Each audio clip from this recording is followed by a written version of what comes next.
You might have heard lots of rumours swirling about the couple, especially over the weekend, that their relationship is on the rocks. It's been suggested the couple are taking some time apart. There is the hope amongst certain people at the palace that when the marriage breaks down or breaks up. Sussex are reportedly on a trial separation after months of fighting. Sources close to the pair say the time apart is in the hope of rebuilding their bond after recent humiliation and deals falling through. They say every fairy tale has cracks, but this one, it all started with a single email, one sentence, one tiny slip of truth that Prince Harry never meant for the world to see. For years, everyone believed Harry would defend Meghan Markle until the end of time. He gave up his home, his titles, his family, even his future, all for her. But now, the storm isn't coming from Meghan. It's coming from him. Palace insiders claim Harry recently made a confession, one that blindsided Meghan and exposed a fault line running straight under their marriage. And it all goes back to February 2018, a single email Harry sent that eventually became legal evidence in court. On the surface, the email looked harmless, professional, protective, but hidden between the lines. A single sentence froze royal insiders in their tracks. A sentence that didn't match the timeline, didn't match the truth. A sentence that changed everything. Here's the problem. In February 2018, there was no baby, no bump, no announcement, no rumours. So why was Harry writing like one already existed? And if a baby really did exist, why was no one else able to confirm it? Tonight, we pull that thread, because once you understand what that email truly meant, you'll never see their marriage the same way again. Was Harry protecting Meghan, or was he hiding a secret? Our players, classic yet messy. Family relations will ever be the same ever again. But if there were a divorce, it would be a more dignified way of extricating him from the situation. Harry, emotional, loyal, heart first, logic later, raw. Meghan, magnetic, strategic, camera ready, every inch the modern fairy tale queen. In public, they were two rebels rewriting royalty, lovers against the world. Behind palace doors, chaos. Whispered worries, panicked schedules, late-night meetings, a constant sense that something didn't add up. And at the centre, Harry, obsessed, pressing, consumed by that one sentence, racing the clock before the baby arrived. Wait, what? Because in February 2018, Meghan wasn't pregnant. Not publicly, not privately, not medically. Yet Harry wrote that sentence as if a child already existed, a man sprinting against time, counting down to something no one else could see. The impossible timeline. They went over to America. They were going to be a power couple. They were going to be the next Michelle and Barack Obama, or the next George and Amal Clooney, and that has not worked out. Harry shot that email in February 2018. They married in May 2018. The public pregnancy announcement didn't drop until October 2018, 8 months later, but the email made it sound like the baby was supposed to arrive before the wedding. Think about that. An unborn child supposedly existing months before anyone even knew. The math didn't match, not even a little. So now the question becomes, what timeline was Harry even operating on? Receipt number 2, palace confusion. Inside the royal offices, staff were stunned. Meetings went from routine to urgent in a heartbeat. Schedules got rewritten. Well, of course, they have poisoned the pond to such an extent, but she has poisoned it irretrievably. Priorities flipped. Even the Queen quietly asked for clarification. Yet there were no medical reports, no appointments, no confirmations. Just Harry repeating the same phrase like a broken record. It needs to be settled before the baby arrives. And here's the kicker. No one wanted to say it out loud. The only person who ever mentioned a baby, Meghan. Harry wasn't protecting the institution. He was protecting a story. But whose story was it, really? Receipt number 3, the vanishing crisis. By March 2018, just weeks later, everything changed. Panic evaporated. The rush stopped. The urgency disappeared. I'm reading in these papers, Prince Harry and Meghan Markle, they've split, they're taking time apart. They've been humiliated and broken by their failures. And, You know, the story was everywhere. It was in the US, it was in Britain, it was here, it was in India, it was Pakistan. I mean, everywhere. The baby emergency that had thrown every royal schedule into chaos suddenly vanished, like someone hit a switch overnight. Insiders quietly reveal Meghan told Harry she had lost the baby, but the timelines didn't match any real pregnancy, not even remotely. A crisis appeared out of nowhere and vanished just as fast, which brings up the question that haunted everyone inside the palace. Was there ever a baby at all? Receipt number 4. The 3 masks. People inside the palace began noticing a pattern, almost like Meghan had 3 different versions of herself, each one deployed perfectly depending on what she needed. The first mask, the victim. Soft voice, wide eyes, emotional tone, instant sympathy. Harry, already wounded from his past, defended her without hesitation. The second mask, the partner, warm, united, us against the world. Harry followed wherever she pointed. The third mask, the star, confident, radiant, adored by cameras while Harry faded into the background. The timing of each mask? Perfect. Every emotional shift unlocked a reaction.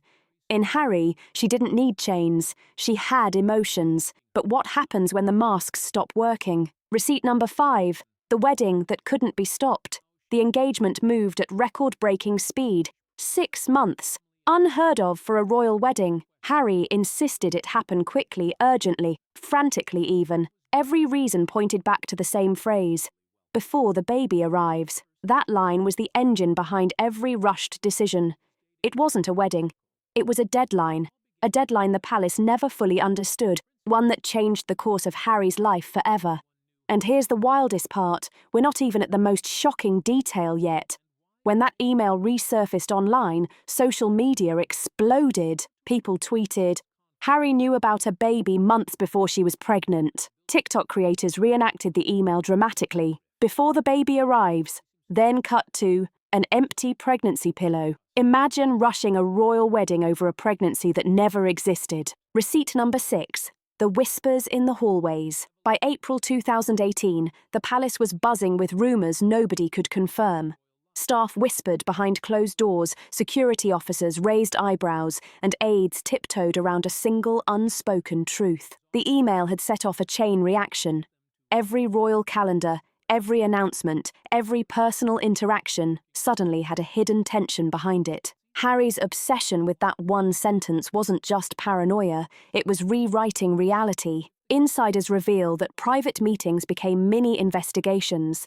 Questions about health, timing, and plans dominated every discussion. And yet, every official answer circled back to one truth. There were no medical records, no confirmations, no signs of a pregnancy.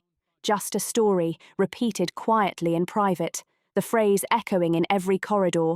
Before the baby arrives. Staff were stuck in a loop of confusion, torn between loyalty and logic. Receipt number 7. The media frenzy. By mid-2018, reporters began sensing the tension. They noticed rushed appearances, oddly timed interviews, subtle gestures caught on camera. Some other famous people in the USA, Meghan Markle and, of course, her husband, the Ginger. What do you make of reports in Vanity Fair that Meghan's PR team have reportedly spruiked a potential book about her life post-divorce from Prince Harry, which is a bit awkward since the couple haven't even split up? Social media influencers exploded with speculation. Was Meghan pregnant? Was Harry hiding something? Every online comment, every tweet, every viral TikTok added fuel to a fire the palace couldn't control. The public didn't just want gossip, they demanded clarity, yet clarity was nowhere in sight. Receipt number 8, the invisible pressure. Behind closed doors, Harry was caught between duty and desperation. Palace insiders say he oscillated between fierce protection of Meghan and relentless secrecy. He never trashed her, he never abused her. Every decision, every move, every smile captured on camera was measured against that one invisible countdown, the sentence that haunted him every day. Never said anything nasty about her. He's hidden a lot of her secrets. before the baby arrives. It wasn't just a line in an email, it was a ticking clock that shaped choices, relationships, and loyalty in ways nobody outside the palace could ever understand. And so, the question lingers, louder than any public statement or viral post. What exactly was Harry racing against? Because once you trace the timeline, connect the whispers, and decode the obsession, you realise the whole story wasn't just about love, it was about a secret only Harry could carry. And the timeline still doesn't add up, not even a little. So what Radar is saying is that they are taking a temporary time apart just so that Harry can try to find... Harry does not like the chaos of Los Angeles. Harry does not like the pursuits of Hollywood. Memes spread like wildfire when the palace asked for medical proof, beyond Meghan casually handing over a Starbucks cup. Hollywood loves scandal, but they hate a scandal they can't control. Would you believe the story if you heard that one line? Drop a comment below. This wasn't gossip, it was structural collapse. The palace felt misled, staff felt manipulated, allies quietly stepped back. And Harry finally started noticing the cracks. Montecito looked like freedom at first, but when the cameras went off, the silence got louder. He wasn't a prince anymore. Not a hero, not a rebel. Just an accessory brand. Deals stalled. Netflix raised eyebrows. Hollywood whispered, "Is any of this even real?" Even Meghan noticed Harry slipping, but she couldn't stop it. Once a man who gave up everything, Harry now questioned what he gave it up for. The whole foundation of his life, the entire shape of his world, felt like it was shifting beneath him. Every smile he gave to the cameras, every word he spoke in interviews, carried a weight nobody else could see. It wasn't just a public performance, it was survival, trying to hold together a story that might not have been real at all. This email wasn't just a line in a document. It was the blueprint of their entire relationship. Urgency, fear, pressure, emotion. If the baby storyline was misunderstood, or worse, never real, then every choice Harry made afterward was built on sand. The rushed wedding, the palace fights, the dramatic exit, the move to America. All of it. Each move, each decision, each sacrifice, now comes under a new light. Was it love? Or was it carefully orchestrated timing, manipulation, and obsession with appearances? And here's the chilling part. If they could rewrite one timeline, what else did they rewrite? Every public appearance, every story, every tear and laugh could have been part of a larger script nobody else knew existed. Because once one story cracks, the whole fairy tale collapses. What seemed spontaneous or heartfelt might have been calculated, built around a sentence Harry never meant anyone to see. So here's what we learned. One email exposed a secret timeline. One sentence revealed the pressure behind the wedding. One moment changed Harry's life forever. So now the question is simple. Has Harry finally seen the truth, or is he still living inside the version she built? Drop your thoughts below. Comment if you think she planned this from the start. And if you love your scandal served cold, hit like, subscribe, share this video, and buckle up, because this story is just getting started.